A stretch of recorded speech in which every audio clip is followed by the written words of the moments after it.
નમસ્કાર મિત્રો, વેધર ઇન્ફોર્મેશનમાં આપનું સ્વાગત છે અને હું છું પરેશ। આજના વિડીયો અંદર આપણે ખાસ કરીને માહિતી આપવાની છે મધ્ય ગુજરાત અને ઉત્તર ગુજરાતમાં હવે વરસાદનું પરફોર્મન્સ કેવું રહેશે અને ક્યારથી વરસાદ જોવા મળશે। સંપૂર્ણ વાત કરશું, પણ સૌપ્રથમ હું આપને એ જણાવી દઉં, આવતીકાલે એટલે કે 14 જુલાઈ 2024 અને રવિવારના રોજ સવારે 9 વાગે આપણે જેસરની અંદર એક ખેડૂત મિટિંગ છે। જેસરની અંદર જે ખેડૂત મિટિંગ છે એ જેસર મહુવા રોડ ભારત પેટ્રોલ પંપની બાજુમાં આપણે એક ખેડૂત મિટિંગનું આયોજન કરેલું છે, એટલે દરેક ખેડૂત ભાઈઓને ત્યાં પધારવા માટે મારું એક આમંત્રણ છે।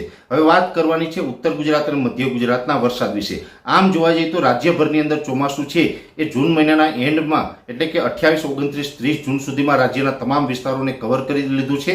રાજ્યના મોટાભાગના વિસ્તારોની અંદર વાવણી લાયક વરસાદ પણ થયા છે, જેમાં ખાસ કરીને ઉત્તર ગુજરાતના પણ અમુક સેન્ટર એવા છે જ્યાં સામાન્ય કરતાં વરસાદ વધારે નોંધાયા છે, પણ દક્ષિણ ગુજરાત અને સૌરાષ્ટ્રના ભાગો એવા છે કે જ્યાં વાવણીનો વરસાદ પડ્યા પછી 2 થી 3 રાઉન્ડ ઉપર પણ વરસાદના સારા આવી ગયા છે। એમાં પણ ખાસ કરીને 9, 10 અને 11 જુલાઈનો જે રાઉન્ડ હતો એમાં પણ રાજ્યના અનેક વિસ્તારોની અંદર સારા વરસાદો નોંધાયા છે, એટલે સૌરાષ્ટ્રની અંદર એકંદરે વરસાદનું પરફોર્મન્સ ખૂબ સારું અત્યાર સુધી રહ્યું છે। દક્ષિણ ગુજરાતની અંદર પણ નોર્મલ જે વરસાદો પડતા હોય એ જુલાઈ મહિનાની 13 તારીખ સુધીમાં આપણે નોર્મલ વરસાદો છે નોંધાયા છે। હા, એક ચોક્કસથી છે કે સૌરાષ્ટ્રનું મોરબી અને સુરેન્દ્રનગર જિલ્લો એવા છે કે જ્યાં અમુક વિસ્તારો એવા છે કે જ્યાં હજુ કોઈ સારા વરસાદો નોંધાયા નથી। એ સાથે મધ્ય ગુજરાતમાં પણ સામાન્ય કરતાં ઓછા વરસાદ છે। મધ્ય ગુજરાતના મોટાભાગના વિસ્તાર, એમાં પણ ખાસ કરીને મધ્ય ગુજરાતનું અમદાવાદ, ગાંધીનગર, આણંદ, ખેડા, નડિયાદ આસપાસના જે વિસ્તારો છે, કપડવંજ આસપાસના વિસ્તારો છે, એમાં અમુક જગ્યાએ છૂટાછવાયા ઝાપટા જ છે। ઉત્તર ગુજરાતના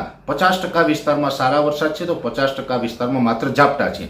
આ પરિસ્થિતિ થવા પાછળનું મેઇન કારણ છે કે જે અત્યાર સુધી આપણે જેટલા વરસાદના રાઉન્ડ આવ્યા છે, આ તમામ વરસાદના રાઉન્ડ છે એ આપણે અરબી સમુદ્રના પ્રેશરને કારણે આવ્યા છે। આપણે બંગાળની ખાડીમાં અત્યાર સુધી કોઈ લો પ્રેશર બન્યું નથી, બંગાળની ખાડી તરફથી આપણે કોઈ લાભ નથી મળ્યો। અરબી સમુદ્રમાંથી જ જે કંઈ યુએસી બની હતી, ખાસ કરીને વરસાદી સિસ્ટમની વાત કરવા જઈએ તો કોઈ મોટી વરસાદી સિસ્ટમ પણ આજ દિવસ સુધી બની નથી। જે બન્યું છે તે શિયર ઝોન એટલે કે 850 HP લેવલ શિયર ઝોન બનતા હોય એ શિયર ઝોન જોવા મળ્યા હતા।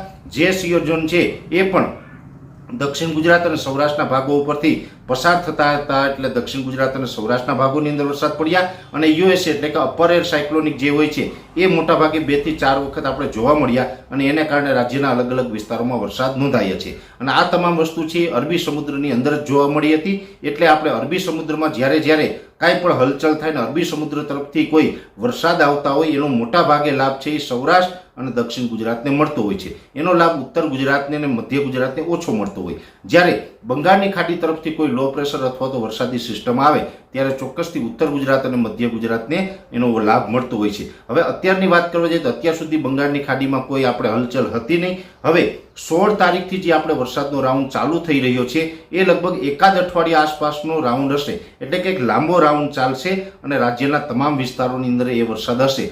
ચોક્કસથી એટલું કહી શકાય કે બંગાળની ખાડી તરફથી એ વરસાદી સિસ્ટમ આવવાની છે, જેથી કરીને 16 જુલાઈથી જે વરસાદનો રાઉન્ડ ચાલુ થશે એનો લાભ મધ્ય ગુજરાત અને ઉત્તર ગુજરાતને પણ મળશે। એટલે ઘણા બધા સમયથી જે મધ્ય ગુજરાત અને ઉત્તર ગુજરાતના ખેડૂતોનો જે સવાલ છે કે અમારા વિસ્તારમાં વરસાદ ક્યારે, એના માટે થઈને ખાસ આ એક મેસેજ હતો। બંગાળની ખાડીની અંદર એક સિસ્ટમ બનવાની છે જેનો લાભ છે એ ડાયરેક્ટ મધ્ય ગુજરાત અને ઉત્તર ગુજરાતના વિસ્તારોને મળવાનો છે, જેની દરેક મિત્રોએ નોંધ લેવાની છે। ખાસ કરીને આમ જોવા જઈએ તો મધ્ય ગુજરાત અને ઉત્તર ગુજરાતમાં વરસાદો ચોક્કસથી જોવા મળ્યા છે, પણ દક્ષિણ ગુજરાત અને સૌરાષ્ટ્ર કરતાં પણ પ્રમાણ ઓછું છે અને ખાસ કરીને ત્યાં એ વિસ્તારોની અંદર નોર્મલ વરસાદ આજ દિવસ સુધીમાં હોવો જોઈએ એના કરતાં એનું પ્રમાણ ઓછું છે, એટલા માટે ત્યાં ચિંતાનું કારણ છે।